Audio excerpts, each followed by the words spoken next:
Ils sont encore sortis ce matin pour exiger des autorités leur dédommagement du fait de la ligne haute tension de la centrale électrique de Gorubanda qui passe dans leur quartier et sur leur maison. Les habitants du quartier Seno, c'est dans le 5e arrondissement communal de la ville de Niamey, sont mécontents. Vous les suivrez dans cette édition. Et puis Aboubacar Seydou Ganda va à nouveau présider la Fédération nigérienne de lutte traditionnelle, la FENILUT, pour les 4 années à venir.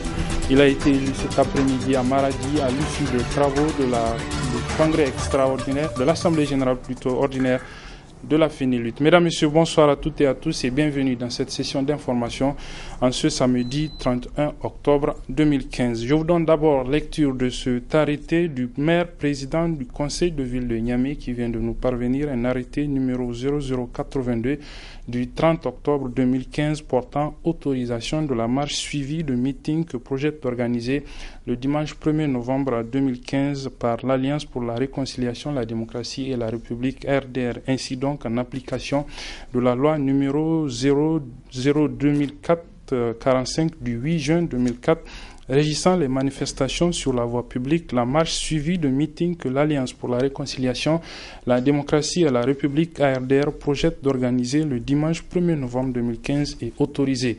Le secrétaire général de la ville de Niamey est chargé de l'application du présent arrêté qui sera publié et communiqué partout où besoin sera. Signé Hassan Seydou, maire président du conseil de ville de Niamey. La marche de demain est donc autorisée. Les organisateurs appellent donc à la mobilisation de l'ensemble des militants du FPR, le Front patriotique et républicain, mais au-delà de l'ensemble des citoyens nigériens pour y prendre part. Je propose de suivre cet appel à la mobilisation lancé par le porte-parole du FPR, M. Ousseini Salatou. Nous l'avons déjà annoncé dès le début de la semaine, face à l'interdiction de la marche que nous avons prévue pour le 25, nous avons annoncé à la population qu'il plaise à Dieu, le 1er novembre 2015, l'opposition va organiser cette marche. La déclaration préalable qui doit être faite, parce que ce n'est pas une autorisation qui est demandée, c'est une déclaration préalable, nous l'avons faite, nous l'avons déposée au niveau de la communauté urbaine de Niamey. Pour nous, donc, on n'avait pas besoin d'autorisation. Et je pense que les autorités ont compris cela, c'est pourquoi aujourd'hui, samedi, ils ne nous ont pas répondu pour nous dire qu'ils autorisent ce qu'ils ne veulent pas faire ou ne n'autorisent pas. Ils se sont tus, c'est dire que la marche de demain, dimanche 1er novembre, organisée par l'opposition politique tient. C'est pourquoi j'aimerais inviter toute la population à y assister massivement. Au-delà des militants du FPR, tous les démocrates et patriotes sincères doivent assister à cette marche. Les préparatifs sont vraiment dans la phase de finalisation et toutes les dispositions ont été prises. C'est une marche pacifique pour protester notamment en ce qui concerne tout ce que nous avons énuméré, dont le dernier élément, c'est-à-dire cet affichage des listes électorales qui est véritablement un désastre national. Donc j'aimerais rassurer tout le monde que cette marche-là tient et nous avons pris toutes les dispositions pour que ça se passe dans les conditions idoines. Nous avons remarqué que ceux qui sont en face de nous ne sont pas de cette logique quand vous entendez les discours qu'ils sont en train de tenir. C'est pourquoi nous avons décidé au niveau de l'opposition de leur imposer des élections crédibles, inclusives et transparentes. Et cela, je dis, au-delà de nous, c'est tous les citoyens épris de paix, de liberté, de stabilité, de prospérité pour ce pays qui doivent sortir pour dire au gouvernement, au président de la République qu'ils veulent des élections organisées dans les conditions normales. Et je pense que cela n'est pas seulement le vœu des militants de l'opposition ou des responsables de l'opposition, c'est le vœu du peuple nigérien. Voilà l'appel à la mobilisation du porte-parole du FPR, Ousseini Salatou, pour la marche suivie de meeting que le FPR projette d'organiser donc demain de la place Toumo à la place de la concertation. Au cours donc de cette manifestation, les organisateurs comptent protester contre l'affichage des listes électorales provisoires pour les élections générales de 2016. Ces listes sont affichées depuis quelque temps un peu partout dans les régions de notre pays, comme c'est le cas de la région d'Agadez. Là-bas aussi, beaucoup d'anomalies ont été constatées dans ces listes, comme a pu le constater une équipe de la télévision Labari qui a récemment séjourné dans la ville d'Agadez. Aboubacar Souley et Souley Moumouni Barma. C'est à la mairie d'Agadez que siège le quartier général de la coordination communale du fichier électoral. Sur les 107 bureaux de vote répartis sur la capitale de l'Aïr, seules les listes de 105 bureaux sont parvenues, ce qui suscite des interrogations sur la destination des manquants. Les responsables chargés de la supervision de ces listes au niveau d'Agadez ne cachent pas leur inquiétude. Il y a 2 bureaux de vote qui ne nous sont pas parvenus. Il y a le bureau de vote numéro 62 et le bureau de vote numéro 41. Donc on a fait la réclamation auprès du missionnaire qui nous a amené les listes. Il nous a dit qu'il a pris compte, qu'il va rendre compte à la CPV nationale au niveau de Niamey. Quand tu prends la liste, tu vas voir il y a le numéro 61, il n'y a pas le 62, c'est le 63 qu'il y a. Et quand tu prends aussi le numéro 40, tu as le 40, tu n'as pas le 41. Donc quand on faisait les affichages qu'on a remarqué que ces 2 bureaux de vote ne sont pas arrivés à notre niveau. Compte tenu du nombre de lots de ZDE à battre, donc certains mandataires de partis politiques malveillants ont eu à cacher certains ZDE. Et c'est maintenant qu'on a constaté que c'est après même avoir fait l'arbitrage qu'on a constaté que ces bureaux de vote n'ont pas été créés. Donc maintenant, quand les fiches sont arrivées, on a parcouru les fiches, on a retrouvé maintenant ces fiches-là. On est en train de reprendre ça pour une éventuelle réclamation. Les résultats du recensement électoral 2015 ont fait l'objet de critiques dans plusieurs localités du Niger pour des raisons d'ordre organisationnel et même juridique dans certains cas. À Agadez, même les autorités régionales protestent contre l'opacité que connaît ce fichier. Le recensement a été mal fait. Vraiment, il a été mal fait. Parce que vous savez, le recensement est intervenu au moment de la saison de soudure, comme on dit ici. C'est au moment où les pasteurs, chacun a quitté son terroir d'attache pour chercher du pâturage au site. Les gens sont allés au site. Donc, ce qui fait que les gens n'ont pas été véritablement recensés. Et là, nous avons demandé un moment au gouvernement de faire diligence, de voir au niveau de la zone pastorale, en tout cas chez nous à Agadez, comment on peut rattraper ça. Et apparemment, ils n'ont pas fait. On nous a promis un moment qu'on aura une semaine de rattrapage, mais ça n'a pas été fait. En tout cas, on n'est pas content par rapport à ça. On n'a pas été recensé. En attendant une éventuelle réparation de toutes les dénonciations contre les listes électorales, les Agadésiens continuent à visiter les affiches par compte-gouttes. C'est l'un des titres de cette édition. Les habitants du quartier Seno, c'est dans le 5e arrondissement communal de la ville de Niamey, sont sortis encore ce matin après plusieurs autres sorties pour exiger des autorités leur dédommagement du fait du passage de la ligne électrique haute tension en provenance de la centrale électrique de Gorubanda dans leur quartier et sur leur maison. On fait le point de ce mouvement d'humeur dans ce reportage signé Halidou Borema et Michel Légy. C'est en 2012 que la gouverneure de la région de Niamey, sur instruction du Premier ministre, a ordonné l'évacuation de tous les sinistrés de la rive droite, menacés par de récurrentes inondations dans le souci de trouver à tout propriétaire de maisons inondées un terrain habitable. Des engagements qui seront progressivement honorés par le gouvernement à travers le gouvernorat de la région de Niamey, se souviennent les habitants de ce site. La dame de fer quitte le gouvernorat. Nous ne connaissons pas la raison. Mais son départ a causé notre grand malheur. Nous bravons les forces de la nature. Pluie, vent, froid, serpent, scorpion. On a vécu tous ces malheurs de 2012 à 2014. 6 mois à peine, nous avons pu avoir nos terrains installés, je vous dis, 6 mois à peine. On nous fait savoir que une ligne de haute tension traverse nos terrains. Et là, on ne nous a même pas fait savoir d'ailleurs. Le travail est venu jusque près de nos maisons, de nos terrains, où nous avons pris la décision de stopper catégoriquement le travail jusqu'à ce qu'on aille quand même un consensus avec les responsables. Une attitude d'opposition farouche qui aboutit à une rencontre avec les autorités régionales en date de ce vendredi 30 octobre 2015.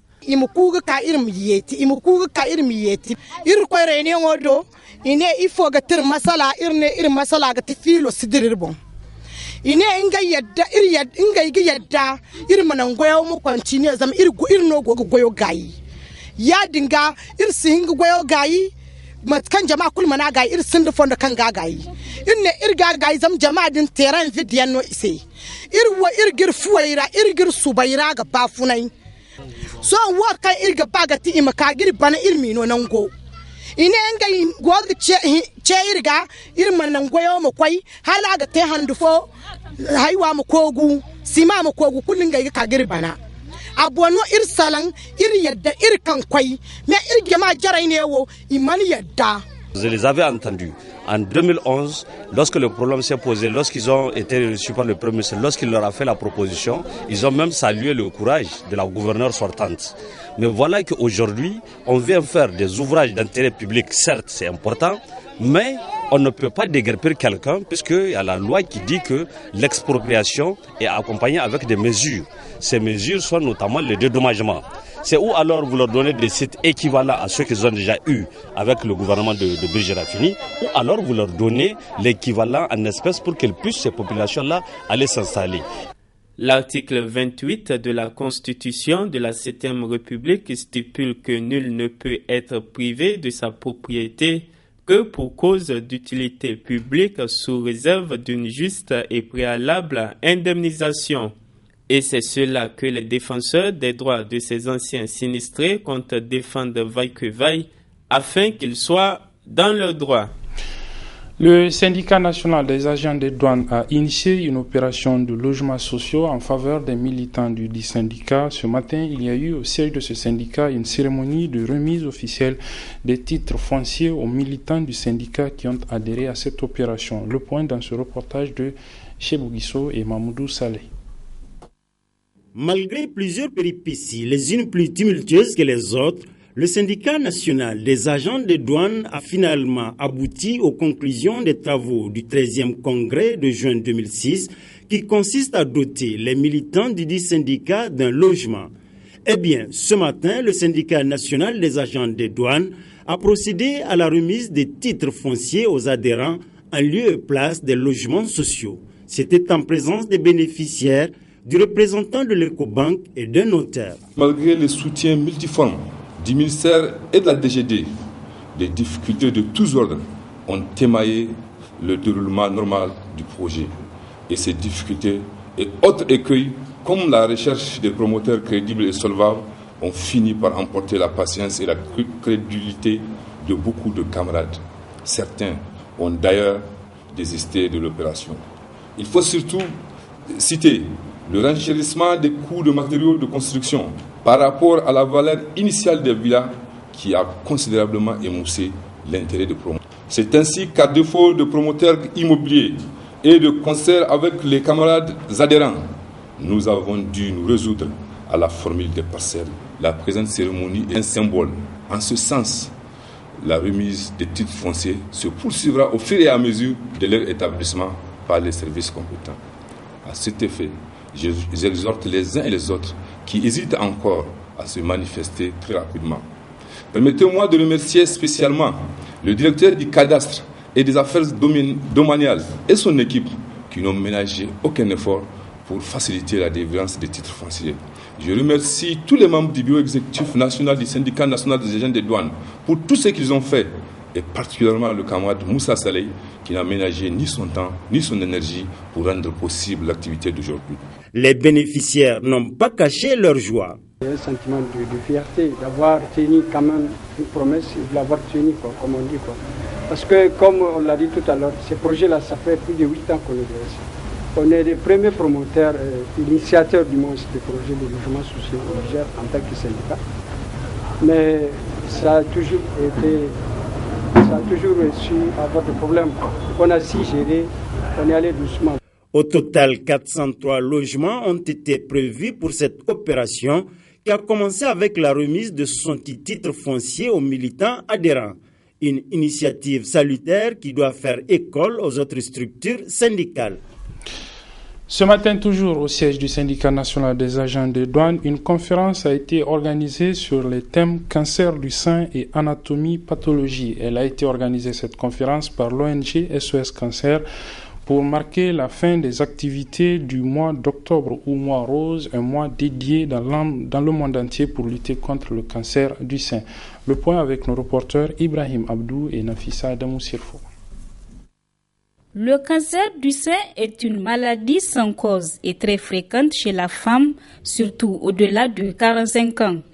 Dans les pays développés, une femme sur 9 est atteinte du cancer du sein. Dans le monde entier, le mois d'octobre ou octobre rose est choisi pour élargir les séances de sensibilisation sur cette maladie.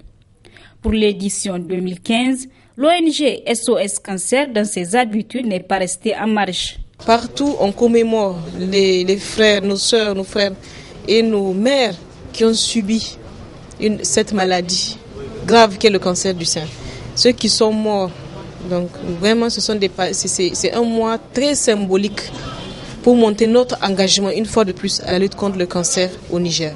À la population féminine et même masculine, parce qu'il faut vous dire que le cancer du sein peut atteindre également l'homme. On a vu des cas, vous avez vu sur nos posters, on a mis un homme qui a déjà fait le cancer du sein. Il n'y croyait pas. Il a fait une dépression nerveuse parce qu'il se disait c'est pas possible. Un homme ne peut pas faire de cancer du sein. Donc l'appel, le message que nous voulons lancer, c'est ce message d'espoir-là, ce message de solidarité. Il faut que les gens prennent conscience que quand on découvre tôt cette maladie, on peut la guérir. Mais pour la découvrir tôt, il faut encore se renseigner, s'informer, savoir comment elle se manifeste. L'ONG SOS Cancer a fait appel à 2 éminents conférenciers qui ont développé 2 thèmes différents, le premier sur le cancer du sein et le second sur l'anatomie-pathologie. À travers le monde, c'est le premier cancer de la femme. C'est la deuxième cause de cancer, de décès par cancer au Niger. Le cancer est là. Le cancer est une réalité parce que nous la vivons, parce que vous la vivez dans les villages et même dans les grandes villes. C'est un drame, malheureusement, jusque-là, que les gens ne connaissent pas. Et malheureusement, c'est un fléau qui est sous-estimé. Sous-estimé jusqu'au niveau de nos autorités sanitaires. Quand on parle d'anatomopathologie, où aujourd'hui ça a changé beaucoup plus parce que ça a évolué, donc on parle plus de pathologistes, mais les gens parlent partout ailleurs, vous pouvez entendre parler d'anapathe. Donc l'anapathe, ça veut dire que c'est l'homme qui est avec son microscope. C'est ce que vous voyez là, ça veut dire que c'est ces spécialistes de la médecine qui sont pratiquement au laboratoire et qui regardent pratiquement le cancer, je dirais ici comme c'est la question, qui regardent le cancer à travers le microscope, qui l'analyse, qui discute pratiquement avec cette maladie. Donc c'est un peu cette option qu'il faut comprendre de l'anatomie-pathologie.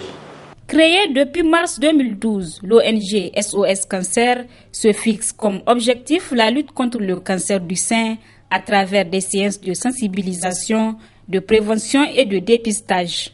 De sa création à aujourd'hui, des milliers de femmes ont été dépistées par l'ONG. Alors n'attendez plus, dépistez-vous car découvert très tôt, le cancer du sein peut être guéri. Le gouvernement algérien a offert un don de matériel pédagogique et scientifique à l'École nationale de la police du Niger. Le don a été réceptionné ce matin à l'aéroport international Yori Hamani de Niamey par le ministre en charge de l'Intérieur, comme nous le rapportent nos reporters Sadou Doumi et Adamou Soumana. Cet appareil de l'armée de l'air algérienne transporte à son bord une importante quantité de matériel destiné à la Direction générale de la police nationale du Niger. Ces matériels pédagogiques et scientifiques visant à renforcer les capacités des bérets noirs nigériens émanent du gouvernement algérien. Pour l'essentiel, cette aide est constituée de matériel pédagogique et scientifique, de matériel logistique et de soutien à l'intendance. L'objectif étant d'aider à créer les meilleures conditions possibles au sein d'établissements qui relèvent du ministère de l'Intérieur pour un meilleur renforcement des capacités.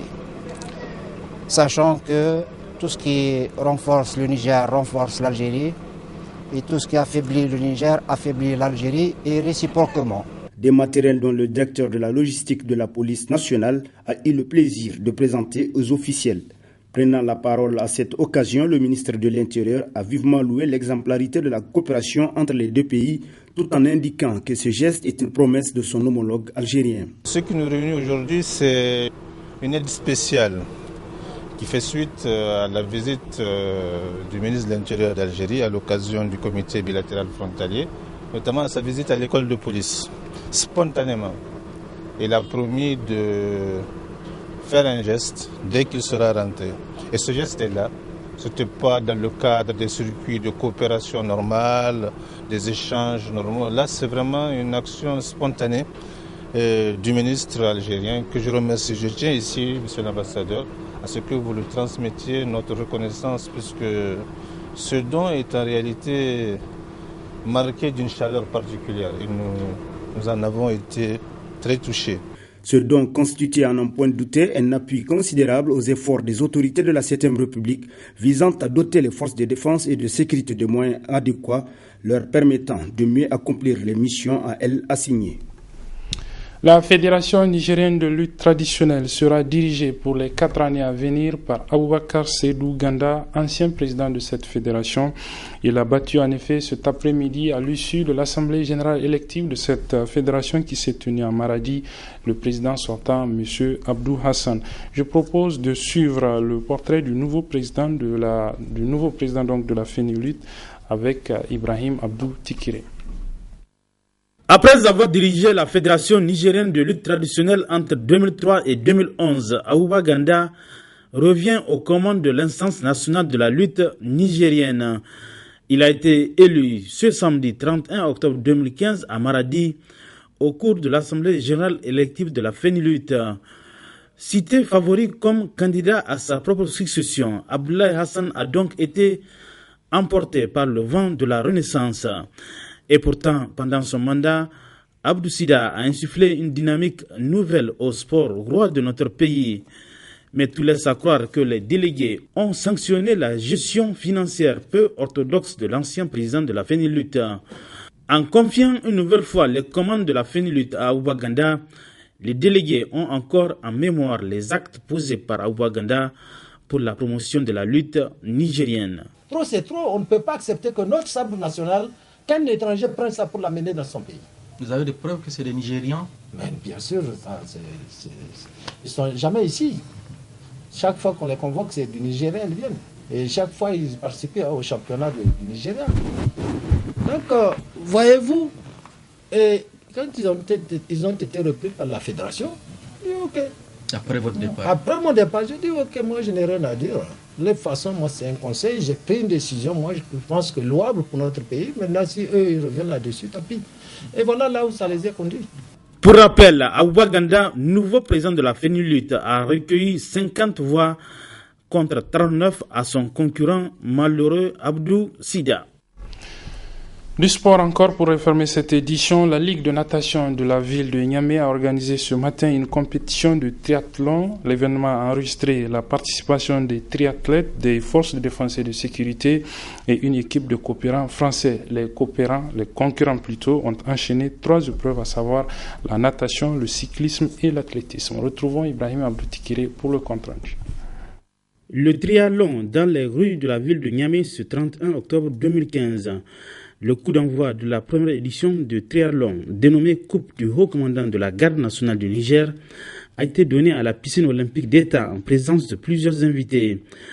Après la natation sur 750 mètres, le cyclisme sur une distance de 20 km, puis l'athlétisme sur 5 km, c'est au finish Chebou Adamou de l'AS Garde nationale qui a remporté la première place en 1h11 minutes 02 secondes. Je suis très content. Et encore avec mes amis, et encore au nom de la garde nationale. Je suis très content. Nous, on a participé, je rappelle bien, en équipe. On avait un nageur, le commandant Fantino, moi-même, le capitaine Maviles qui courait, qui faisait le vélo, et le coureur, le colonel Fouillé, qui est l'attaché de défense. Donc on souhaitait participer pour remercier de l'initiative de la Ligue de sports aquatiques, de la garde nationale qui a participé aussi, de la piscine olympique. On s'aperçoit que c'était une belle manifestation, une bonne participation, Et nous sommes très très fiers d'avoir participé. Et l'attaché de défense donc s'est proposé, je répercute ses propos. Il est prêt à aider toutes les initiatives sur le thème du sport en général. La première édition du triathlon a rassemblé des athlètes issus de l'AS Garde nationale, AS Police, AS Douane, sapeurs-pompiers, une équipe de coopérants français et les différents clubs de natation de la région de Niamey. Une initiative de la Ligue de natation de Niamey, très appréciée par les participants. Chaque fois on préparait des compétitions. J'ai dit cette fois-ci il faut évoluer. C'est pour cela qu'on a prévu, avec le soutien du ministre de l'Intérieur, du cabinet du Premier ministre qui nous ont toujours accompagnés, de faire un triathlon de natation à l'intention des forces de défense et de sécurité. Pour le directeur de la piscine olympique d'État, il a lancé un appel à la population à pratiquer la natation. J'ai la conviction que vous pouvez passer ce message, que la piscine olympique est grande et elle a besoin des Nigériens. On peut développer le sport à travers le bassin, la piscine olympique. Aussi, on avait procédé il y a un mois à un stage d'appui aux encadreurs des forces de défense et de sécurité en natation et des maîtres nageurs qui sont autour des bassins, dans les hôtels. Et je pense que c'est aussi le rôle de la piscine d'appuyer les différents maîtres nageurs au niveau national pour leur donner pour partager ensemble les quelques techniques nouvelles puisque la natation évolue. À l'issue du classement par équipe, c'est l'AS Garde nationale qui a pris la première place devant l'équipe des coopérants français, la gendarmerie et l'AS Fana. Les premiers en individuel et en équipe ont reçu une coupe plus une enveloppe. Geste à saluer, celui des coopérants français qui ont remis leur enveloppe aux jeunes nageurs de la piscine olympique d'État. Une piscine dont son premier responsable multiplie les initiatives pour faire de la natation au Niger une réalité. C'est sur ce que se referme cette édition, mesdames, messieurs. Merci de l'avoir suivi. Les programmes se poursuivent sur la télévision Labari. Au revoir.